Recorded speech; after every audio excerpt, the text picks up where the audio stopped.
All right, I'm recording. Hey, YouTube, let's do this. Okay. Oh, shit, I need to bring the recording device closer to me. If you don't know this podcast, and if you don't know what's going on here, the audio version doesn't have this bit, but since it is a completely unedited podcast, and I don't have a team working on this one, this is my personal project, everything is manual. And the audio-only version, I record at the same time as this video version. But look, it's a whole thing, okay? All right, let's get ready. This is the music.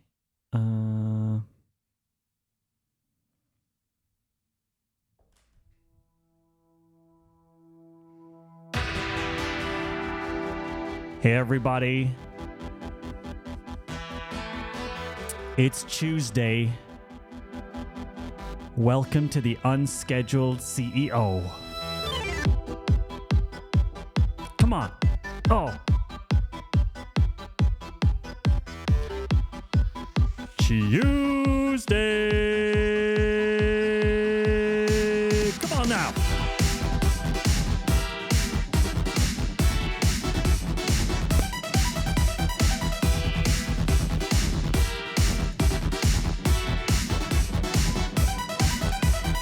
Today we're going to be talking about the number one way to get people who are important, who are out of your league, who have what you want, who are maybe super busy or famous, to mentor you for free.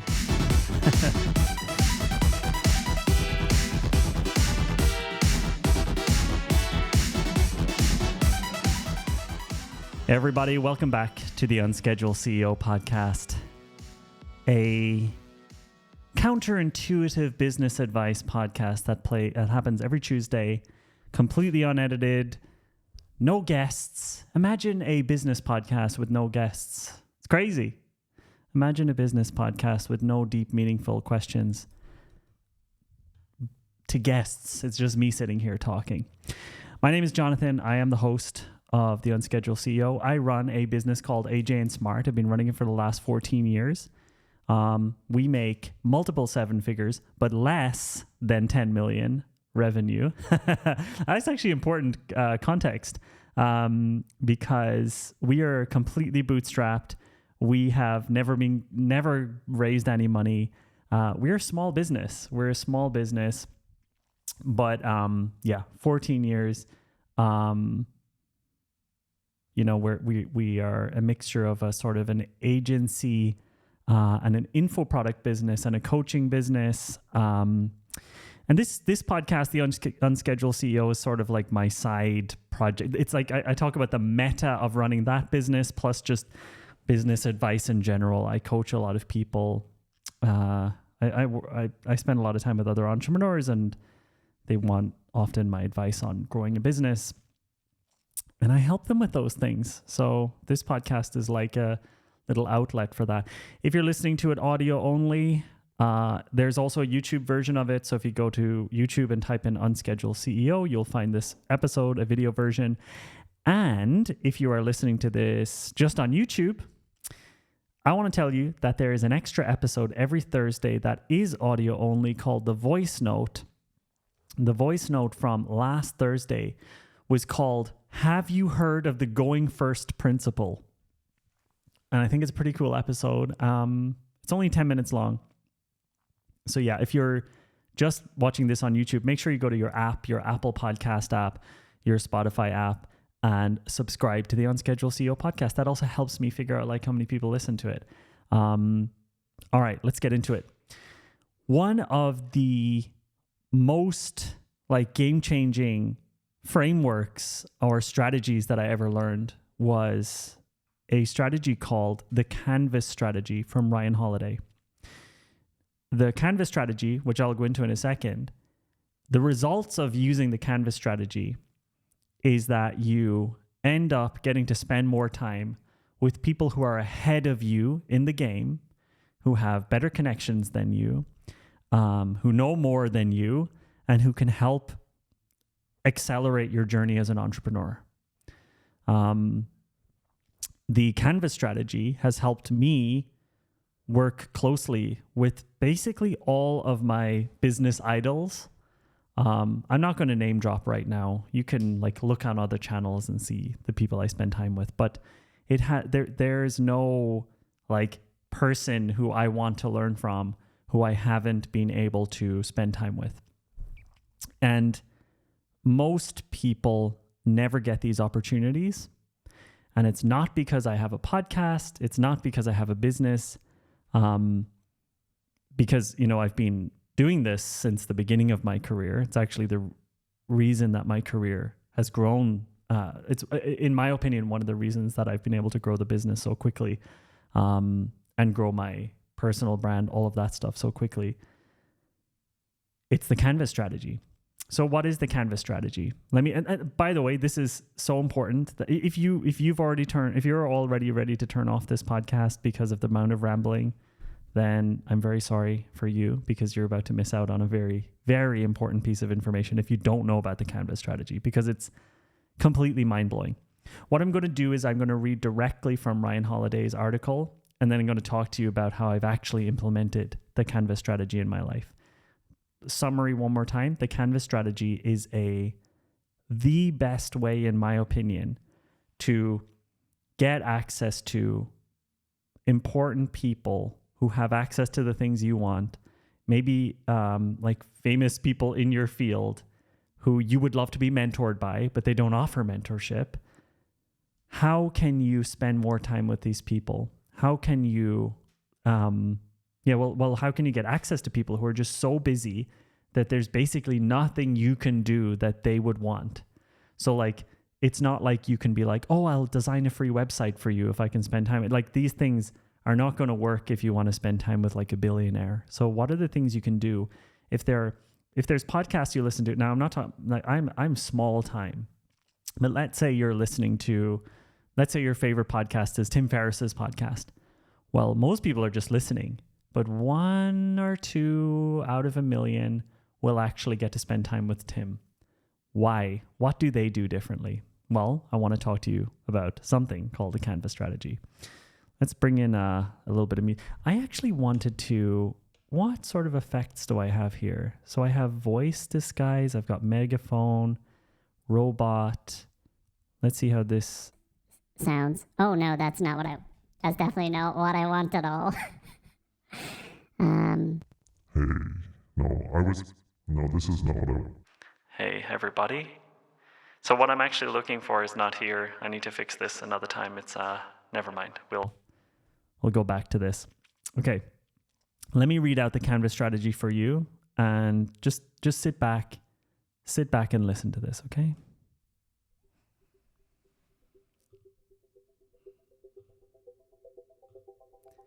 So, the Canvas strategy. I'm reading directly from Ryan Holiday's website. When I first got a job as an assistant in Hollywood, somebody told me that the best thing I could do as an assistant was to make other people look good. It ended up being pretty decent advice, but it was nowhere near the right wording. I certainly wouldn't have moved upwards as quickly as I have if I just sat there and worked on the way people thought about my boss. Oh yeah, I get it now. I certainly wouldn't have moved upward as quickly if I just sat there and worked on the way people thought about my boss. What he should have said is this: find canvases for other people to paint on. This will make sense very soon. If you're around my age, chances are that you don't know what you're talking about. Most of the people that email me end up being creepy or wildly uninformed or both. There's one fabulous way to work. Wait a second. What is this? If you're around my age, chances are you don't know what you're talking about. Most of the people that... I haven't read this in a while. I don't even understand this yet. I'm just going to keep reading. If you're around my age, chances are you don't know what you're talking about. Most of the people that email me end up being creepy or wildly uninformed or both. There's one fabulous way to work that out of your system. Giving an extra push to people who are already good and then learning from them as they get to work. This is a weird paragraph. I don't remember any of this. Or maybe you're not that and you're a bit of a prodigy. Unfortunately, there's a small psychological bias known as value attribution. And what it basically means is that we let context command our subjective judgments about people's value. So you're still fucked. You're either appreciated as a token young person, or you're ignored because you don't have perspective. The solution for that is the same as above. Pretend that you're humble while you amass an arsenal. That brings us back to the strategy. Find and make canvases for people to paint on. The Romans had a loose word for the concept, antibulo, and it meant a person who cleared the path in front of their patron. If you can do that successfully, you secure a quick and educational power position. It's a different mindset than making other people look good, an approach that tends to imply a lot of ass-kissing and ceding credit. Let's bring in some more music here. Instead, it's finding the direction someone already intended to head and help them pack, freeing them up to focus on their strengths. The canvas strategy involves actively finding outlets for other people, in fact, actually making them better rather than simply looking so. There are 3 keys to the canvas strategy. By the way, I'm going to go through all of this I'm going to actually explain this in terms of running a business. I think maybe Ryan here is focused a little bit more on how do you get like other writer mentors, because he was specifically a writer. But I'm going to bring this into the business world in a second. So there's 3 keys. Number 1, find new trains of thought to hand over to them to explore. Track down angles and contradictions and analogies that they can use. For example, I was reading the biography of blank. I think you should look at it because there might be something you can do with the imagery. Number 2, find outlets, people, associations, and connections. Cross wires to create new sparks. Hey, I know blank, and I think you two should talk. Have you thought about meeting blank? Number 3, find inefficiencies and waste and redundancies. Identify leaks and patches to free up resources for new areas. For example, you don't need to do blank anymore. I have an idea for improving that process. Let me try it so you can worry about something else. In other words, discover opportunities to promote their creativity. Find outlets and people for collaboration, and eliminate distractions that hinder their progress and focus. It is a rewarding and infinitely scalable power strategy. From what I can tell, it's one of the few that age does not limit.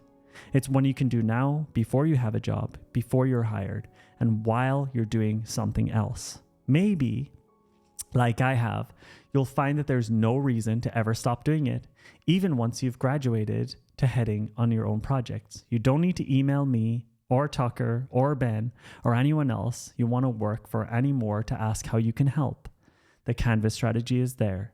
If you take it, you'll realize that most people's egos prevent them from appreciating the person who clears the path ultimately controls its direction, just as the canvas dictates the painting.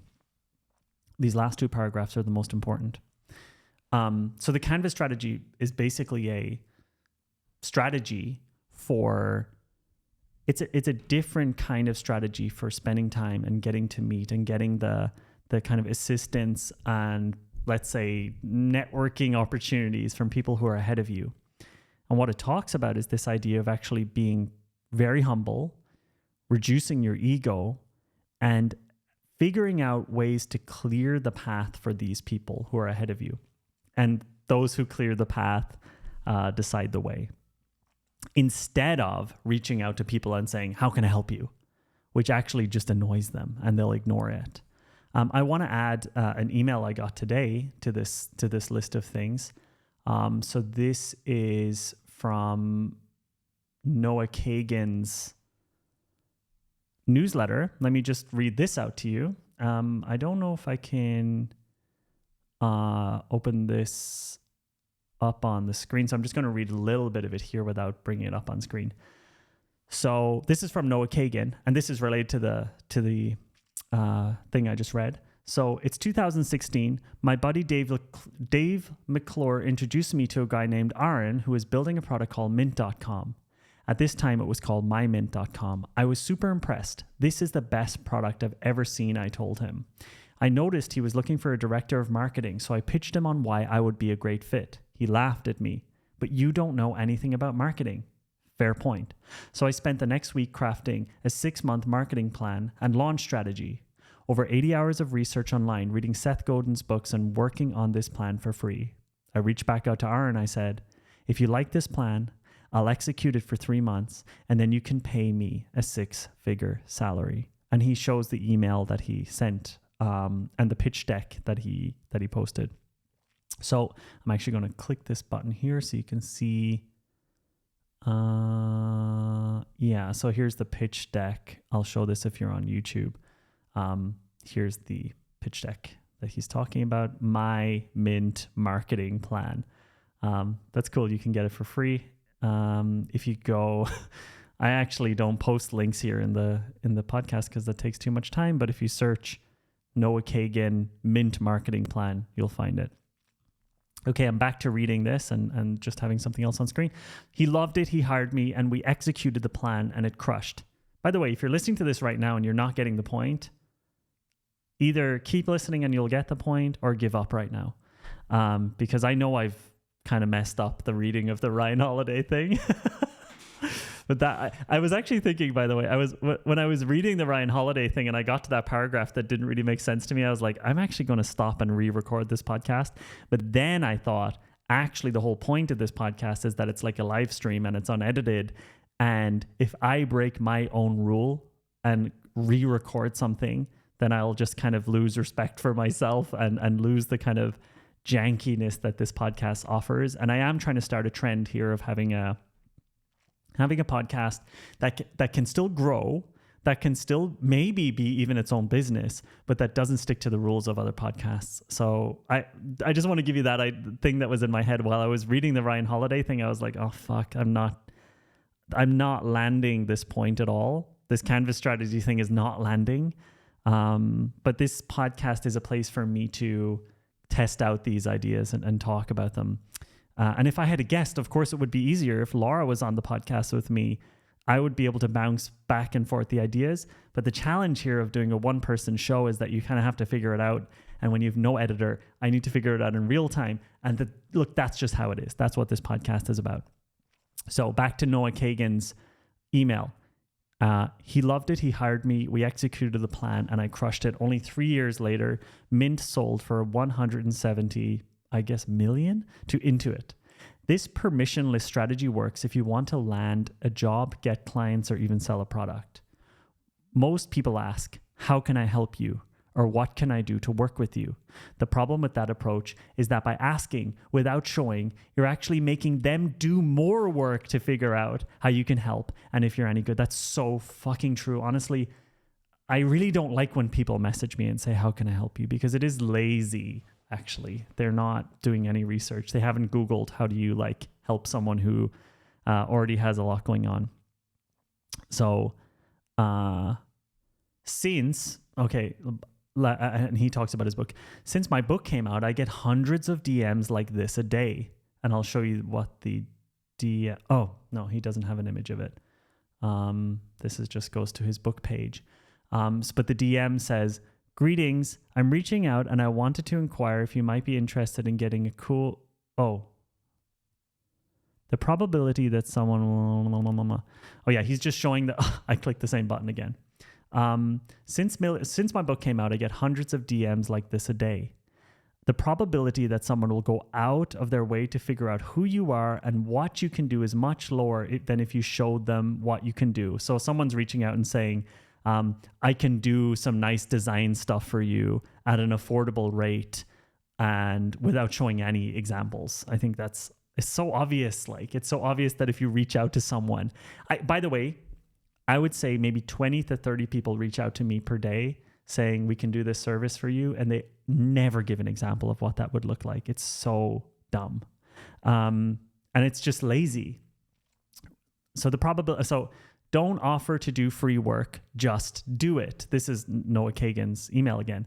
Here's how Jay Yang, a high schooler, convinced me to pay him $150K plus to work with me. Jay reached out to Jeremy, my former creative director, for our YouTube channel with a 19-page pitch deck that broke down all the things that sucked about my social media and email. He also created 9 pieces of content that was ready to be published. Immediately, he showed me 2 things. He had done his homework. Number 2, he knew what he was talking about. Now Jay runs all our social media and marketing and is making way more than his teachers while in high school. Anytime someone uses this approach, I always hire them and never regret it. Another example, 5 years ago, Jeremy Mary reached out and wanted to help with my Instagram. At the time, Instagram was not my priority, but he kept sending me examples of content that I could post immediately. He said, "Why don't you let me run your Instagram for free for 2 more weeks, and if you like it, you can start paying me." Jeremy eventually became my YouTube producer and helped me grow the channel to over 1,000 subscribers. Now he runs his own YouTube title and thumbnail agency. So he links to this. Just showing you this guy's YouTube agency. We help creators increase their CTR on YouTube with world-class packaging. Oh, this is interesting. Hey, if anyone at AJ and Smart's listening to this podcast, let's check this guy out. Let's book a call with Clickables and see what they can offer for us. Pricing. Let's check the pricing.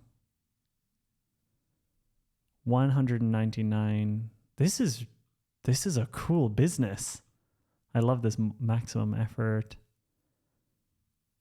This is interesting. Maybe I'll try this for my podcast for this next episode. Minimum 8 thumbnails per month. I won't actually have use for that. Anyway, so don't offer to do the work, just do it. Outwork your inexperience. I know, by the way, you're on this podcast and you're like, John, you're just reading out other people's stuff. Yeah, but I'm doing the curation for you. You know, you're not. Did you read this entire thing? Did you? I'm making an audio version for you. Outwork your inexperience. But yeah, people sometimes, I used to get complaints on this podcast when I read stuff out and they're like, great, I'm listening to you reading something out for an hour. Don't do that again. Fuck you, okay? The coolest thing about this approach is you don't have to, so outwork your inexperience. The coolest thing about this approach is that you don't have to have any experience or money to get started. I'll change it to just my face here. To get started, all you have to do is put in some effort before you reach out. If you do this enough times, I promise you'll get 6 to 7 figure opportunities. It's not free work, it's pre-work. A lot of people may think that doing free work isn't worth it because they don't know that they'll get paid. Instead of viewing it as free work, see it as pre-work. Best case, you get the job. Worst case, you learn and you build your portfolio. If you want a job, you have to create it yourself. One more example. Actually, before I go on to that example, I heard him and Tim Ferriss talking about it. Noah Kagan, Tim Ferriss. Here we go. Back. Let's go to the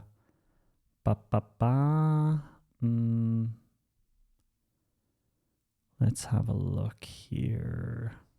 Are you making this? So the episode is called How to Launch a $1 Million Business This Weekend. And in here, he talks actually about this free work topic. So let's have a listen to it. This is Tim Ferriss and Noah Kagan talking about exactly what we're talking about right now. Let's just get a bit more context. I really want to lock this in for you guys, by the way. Maybe I can help local people with their YouTube channels. And so Wait, let me just go back a little bit because... in Poland. All right. Yeah, he does a customer support job there. Yeah. Same with business and all these things, like believing totally. You can have these things. So who's another example? Yeah, there's a guy, Pat. Pat is someone he is in customer support in Poland. In Poland. All right. Yeah, he does a customer support job, probably makes like $25,000 a year, give or take. I don't know, it's maybe that high, especially in Poland. Mm-hmm. And he's dreamed of being an entrepreneur. Mm-hmm. And he loves YouTube. Mm-hmm. Loves YouTube, loves it. And so he's like, I'm studying YouTube obsessively. Maybe I can help local people with their YouTube channels. And so and it's not necessarily the pre-sale method, but close to it, he just started contacting people that he knew within YouTube and said, let me run your channel for you. Mm-hmm. And now I think he's close to about $10,000 a month in Poland, which is basically he's a billionaire. Yeah.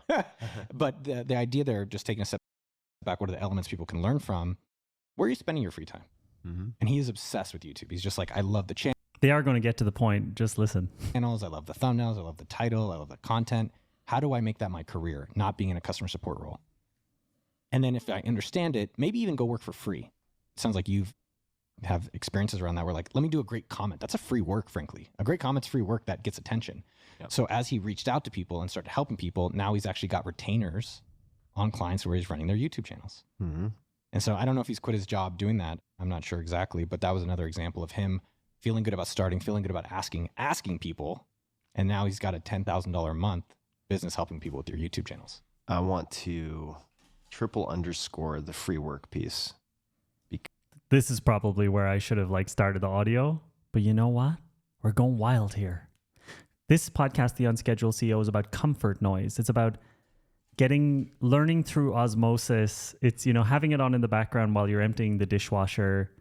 That's the vibes, right? Now let's actually listen to the thing that I wanted to find here. Because there's a lot of righteous indignation online about this. Crops up a lot with like spec work on behalf of artists and things like that, where it's like, I'll never work for free. Like people are being exploited, blah, blah, blah. And there are cases where that's true. Everything I have done has been built on free work. If I look at all of my biggest wins, I can't think of a single exception in this. Same for me. All of my biggest wins, all of the biggest things that have ever happened at AJ and Smart have always come from doing free work. I'll talk about it in more detail. I haven't forgot about the Canvas strategy, by the way, but we're going to link all these things together as we go. Sense that first job out of college. Why did I get that? Because a guest speaker who was the CEO, a young guy, came in, talked to our class. I wrote my entire term paper on that business because I wanted to do a free competitive analysis and show how valuable I could be to the business, right? I wrote my entire term paper on that. Free work, right? If I look at 4-hour work week, how'd that come about? Guest lectures twice a year, tons of prep. Took it super seriously, got feedback, everything to iterate, never got paid $1, right? I spent my own money on travel, blah, blah, blah, blah, blah, blah, blah, all free. If I look at my investments in the startup world, right? I, in the beginning, would do anything I could to like co-invest with someone to get a tiny amount of money into the company, right? A few $1,000s. And then I would proceed to do like $100,000. I hope I'm allowed to watch this without getting any like copyright strikes. Don't strike me, Tim. Of work in terms of being like the most valuable, low-cost person on their entire cap table. I wanted them to be like, wow, okay, this guy owns nothing of the company. And he's materially impacted the value of this company, including the value of my own shares as a founder. And then what happens is I get those people who are like, Tim's fucking awesome. Yeah. And they are willing to do what? They're willing to say that to other founders. And then it builds and it builds and it builds. Love that.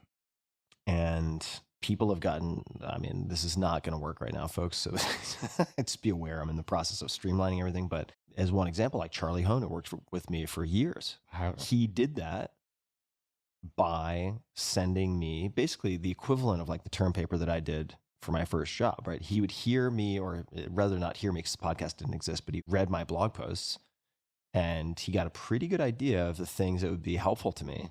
And he just did them. He just went out and put in like tens of hours, maybe more, into these various projects. And he'd be like, just wanted to send this to you. I thought it'd be helpful. And that's it, right? And eventually, after 2 or 3 of those, I'm like, okay, this is actually very helpful. I love that. This guy's very proactive, very detail-oriented. Let's have a conversation, right? So there's just to say, sometimes the best bargain that you have is doing something for free. Especially if they have time. I mean, everyone has the time. I mean, I can give a few other examples to kind of just keep encouraging that. I got my job at Mint because I spent a week for free putting together a marketing plan. There you go. Huh? You already heard that now. So now you're hearing not only me reading out Noah Kagan's newsletter, but now he's talking about the exact same thing. Well, this podcast it's crazy that I don't already have AG1 sponsoring me over here. Because he said no to me. And I said, let me just at least present you a plan. So I spent more or less at least 40 hours, if not more, working on a plan, brought it to him and said, if you like this plan, I'll execute it. You can pay me this amount for 3 months. And if I do well and you like what the output is, then you can give me equity and $100,000. which I got 3 months later. Yeah. But that was Amazing. because I spent a whole week for free working on it. Yeah. I mean, same thing with a lot of the best people I've hired within the company today. Jay Yang, he's 17 years old. All right.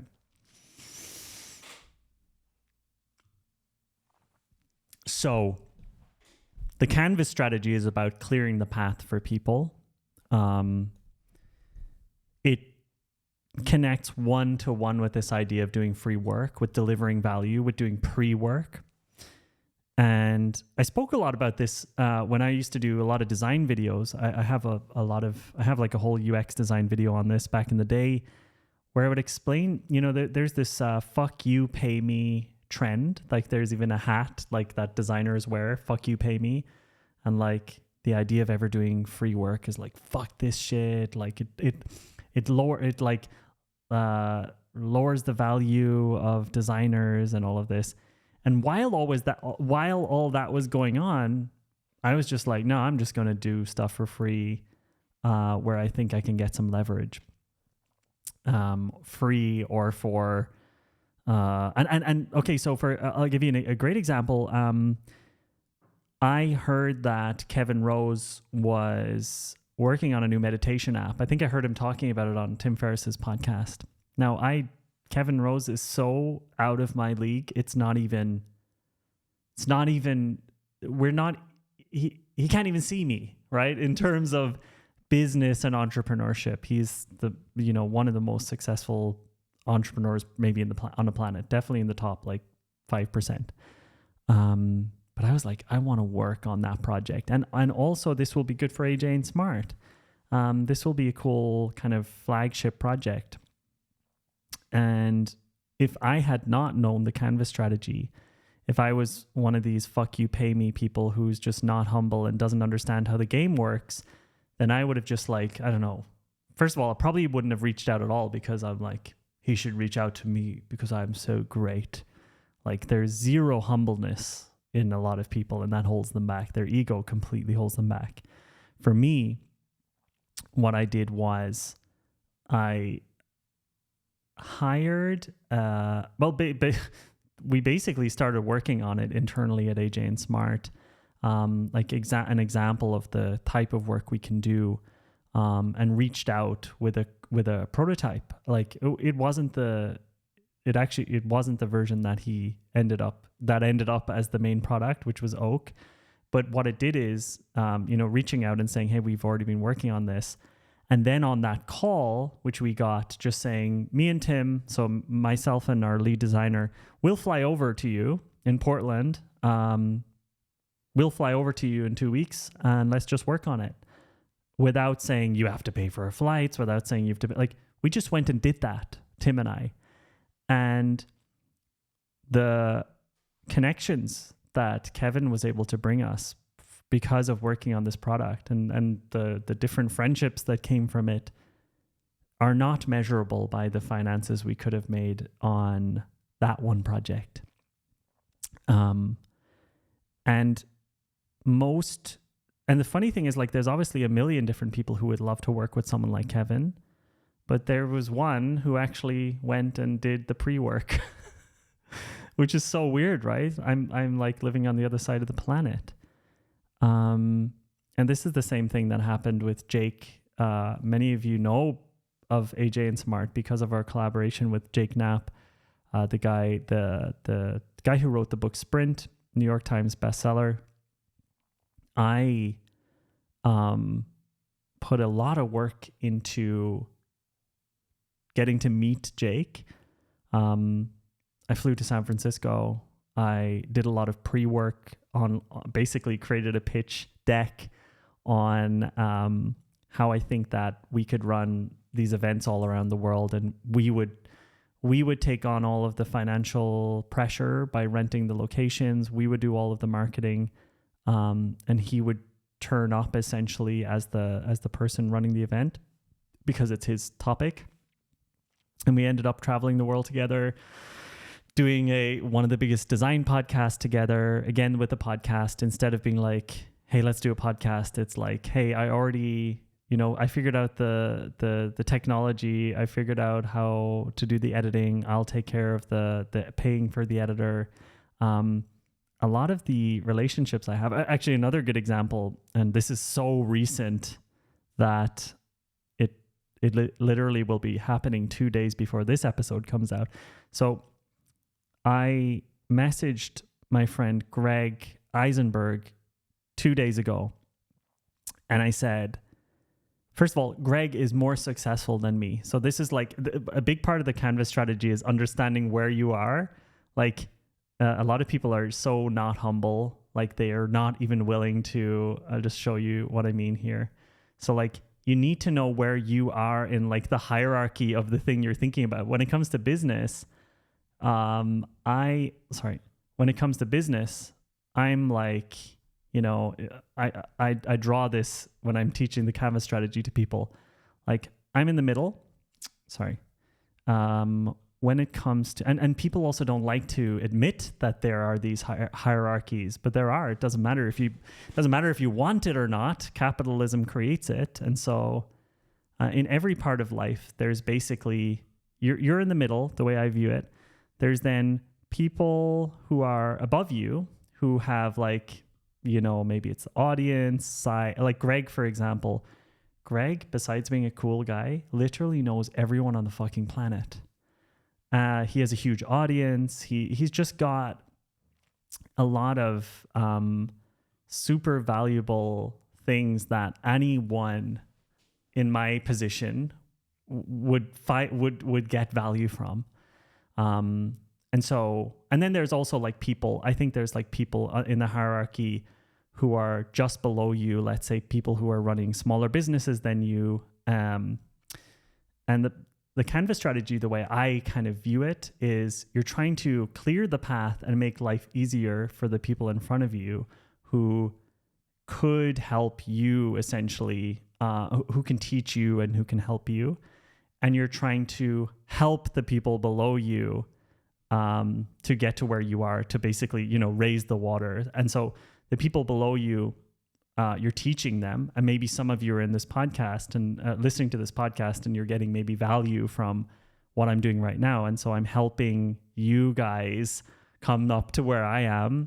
And I know there's also probably people listening to this who are already way ahead of me. And then there's people ahead of me where I'm like, fuck, like these people are so cool. I want to spend more time with them, but like they don't care about me. And, you know, some of them do. I mean, Greg and I are friends, but it's still, even though we're friends, I still don't want to I still don't want to be stupid and just be like, yeah, dude, let me on your podcast every week, because this wouldn't work. So let me give you an example of how I Canvas strategied this week. And Greg, if you're listening to this, I hope it's it's an interesting meta thing. I think I talked to you about it already. I messaged Greg and I said, Greg, I have an idea for a second show that you could do every week on your podcast that could increase your audience size. And, you know, I was looking at his tweets and I saw that he was thinking about putting ads in his podcast, stuff like that. And I was like, I'll do all the research and I'll look at all the interesting things you've been posting and the comments of your Twitter and all of this stuff.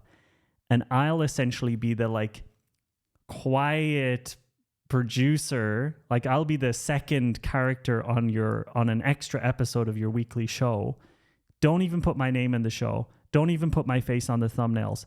I'll literally just come on your show and give you things to react to. I think your audience would find that really interesting.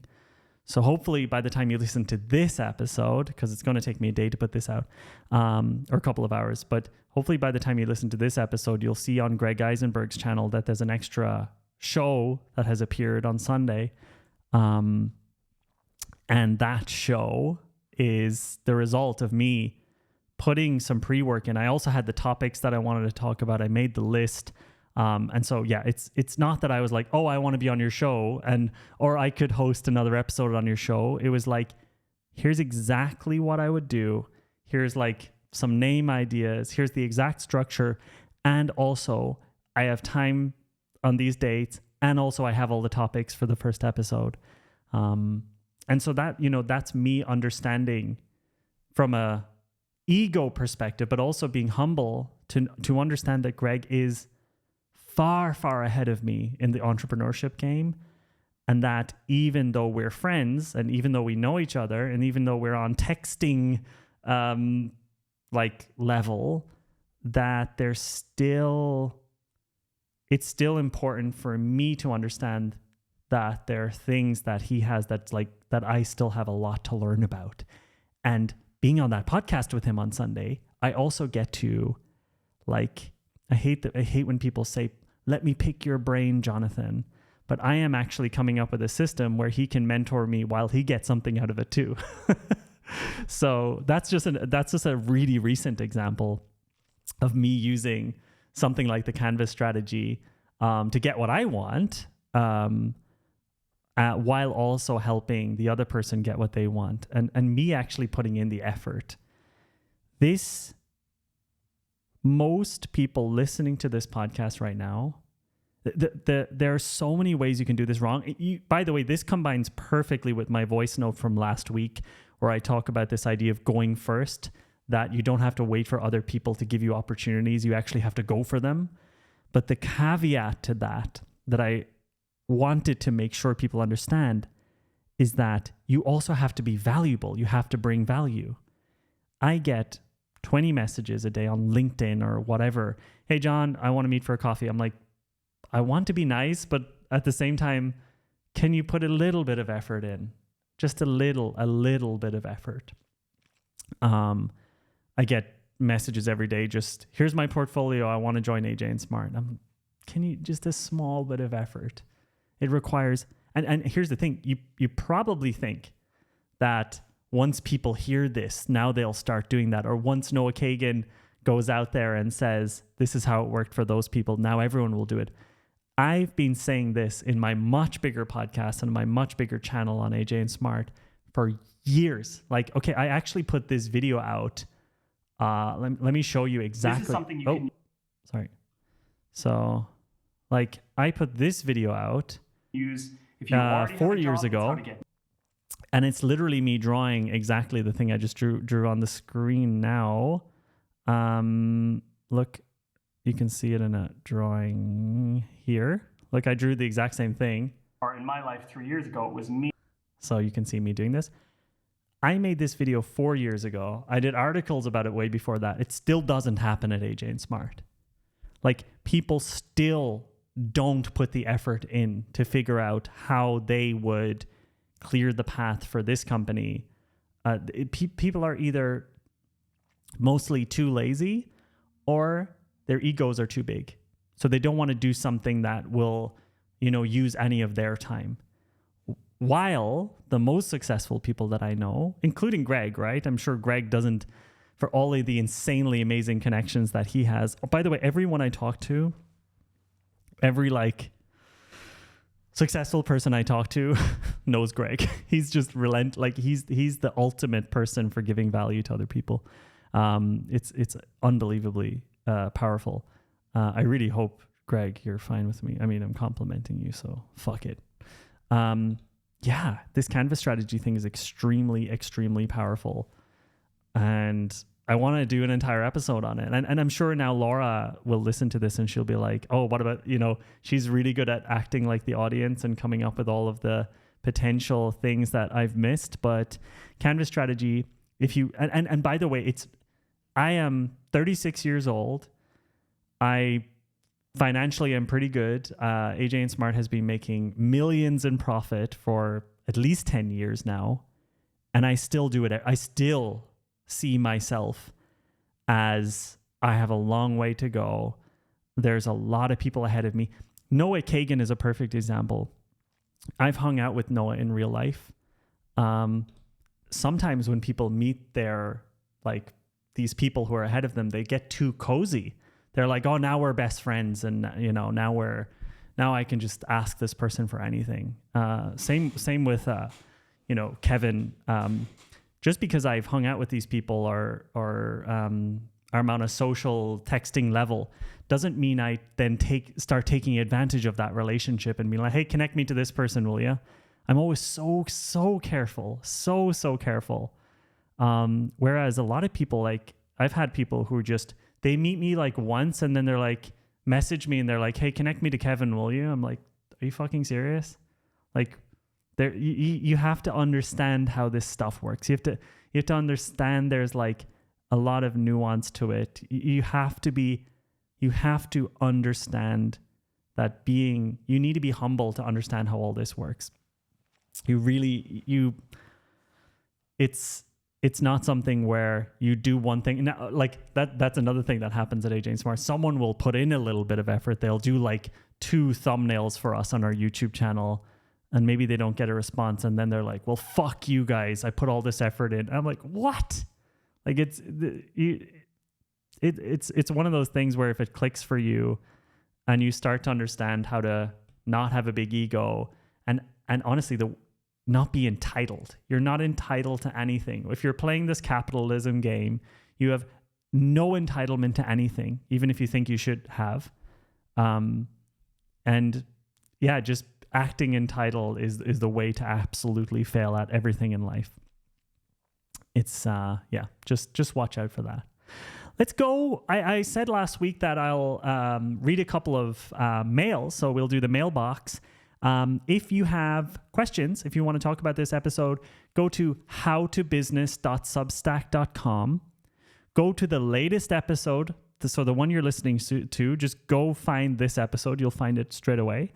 And just leave a comment, and then I'll go through them right now and read them out. I even have Mailbox music here, so let's check out the emails for today, and check that out.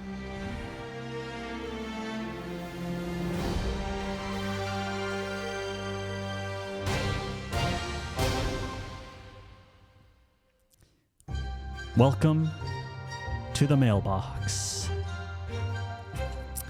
Last week I ran an episode called The Only Time Management Hack for Chaotic Entrepreneurs, and I got a couple of questions. I think I'll have time to read out 2.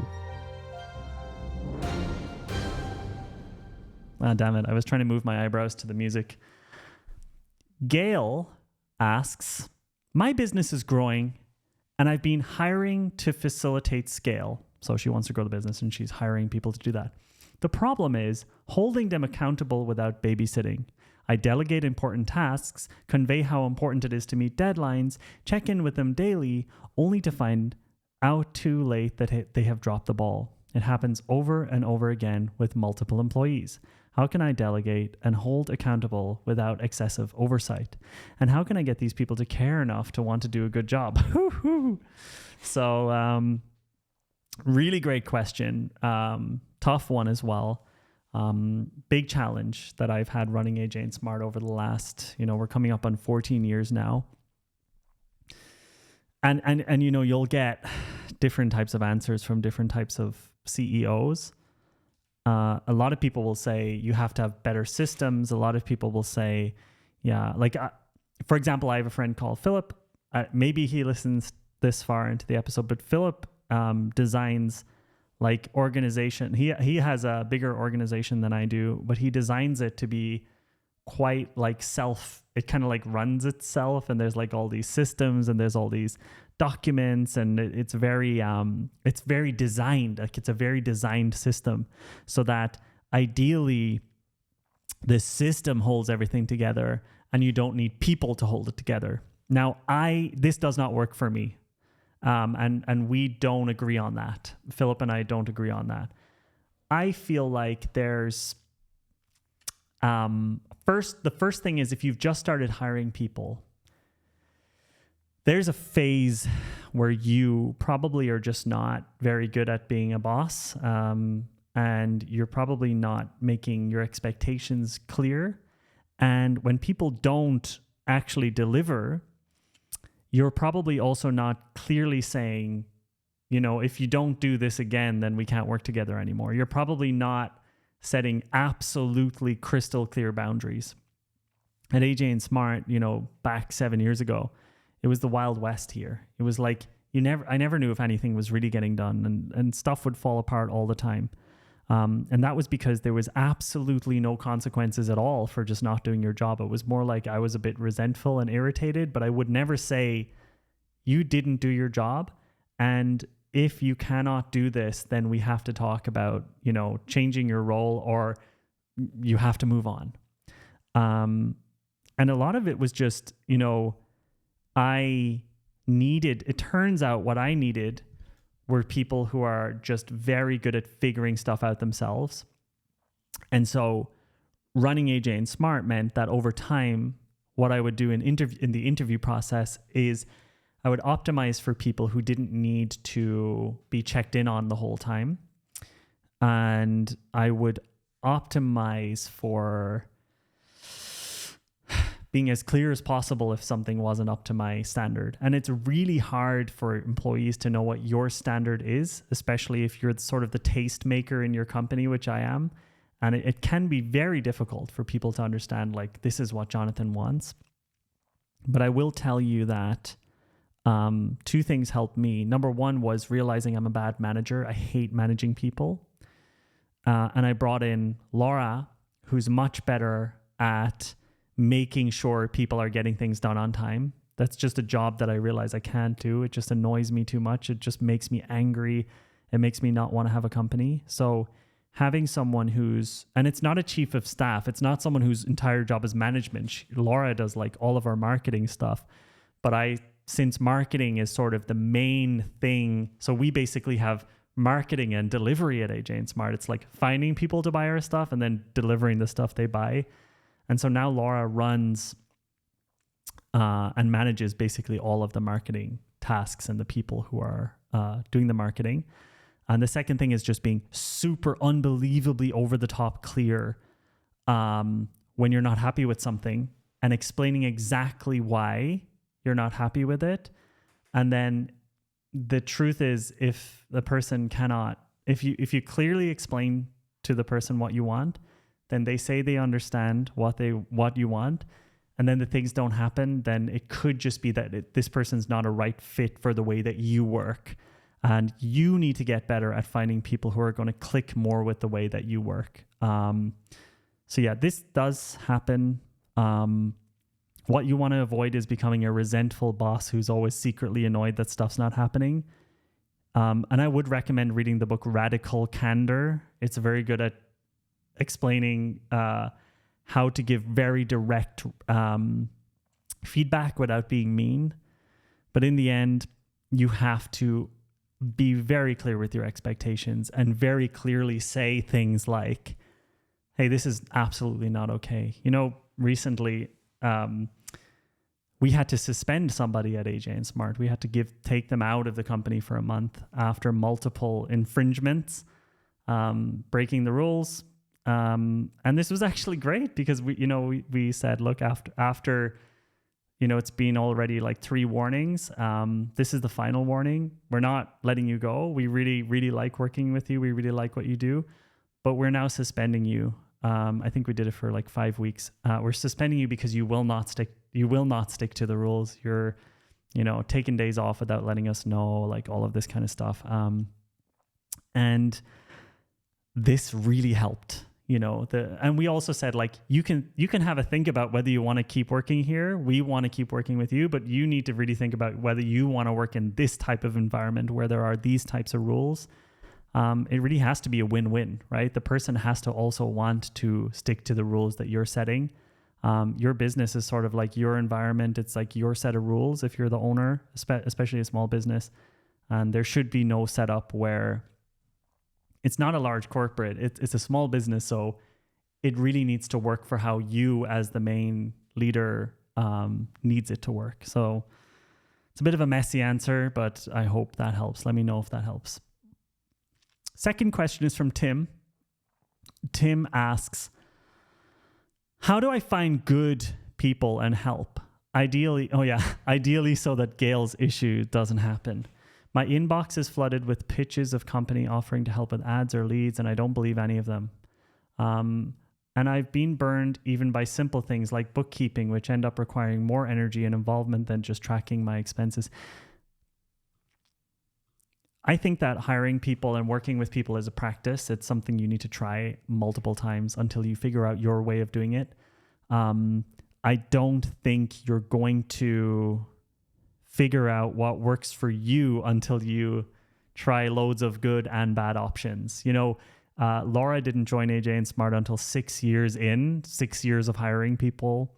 And when she joined, I was like, oh, that's actually like the type of person I want to have here. The same thing happened with Tim as a designer. Once he joined, I was like, oh, that's actually the type of designer I want to have working here. And so sometimes I do believe it is about not overthinking it. In your early stages, going sort of with your gut, like, okay, this seems like the right type of person, trying to be as clear as possible, not getting resentful. When people don't do the work and people don't do what you want, not being resentful and just clearly explaining, hey, look, this is not what I was expecting. Here's what I'm expecting.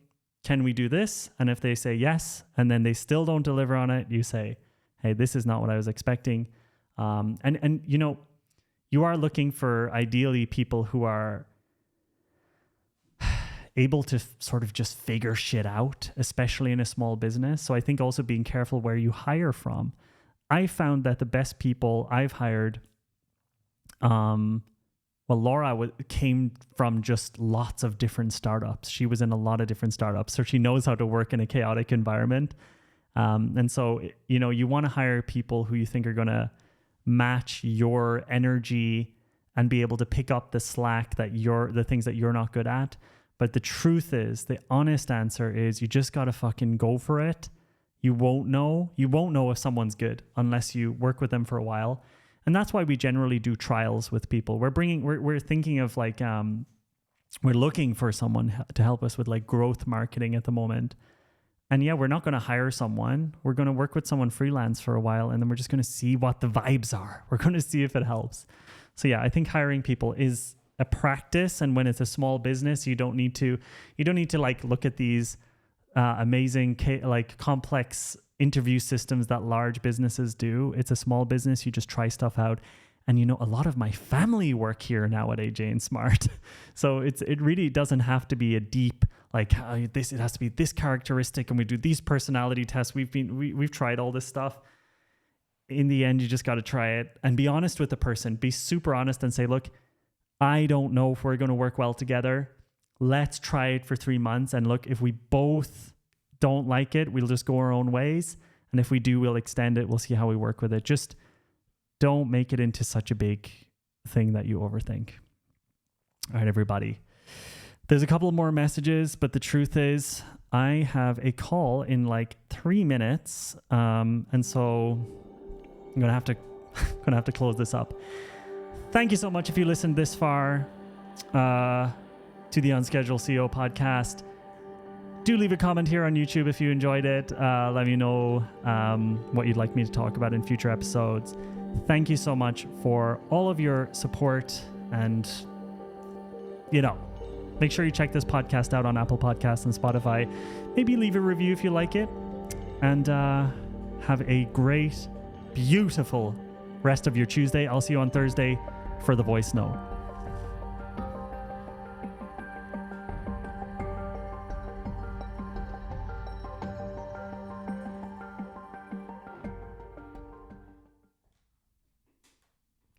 Bye, everybody. I actually have to run.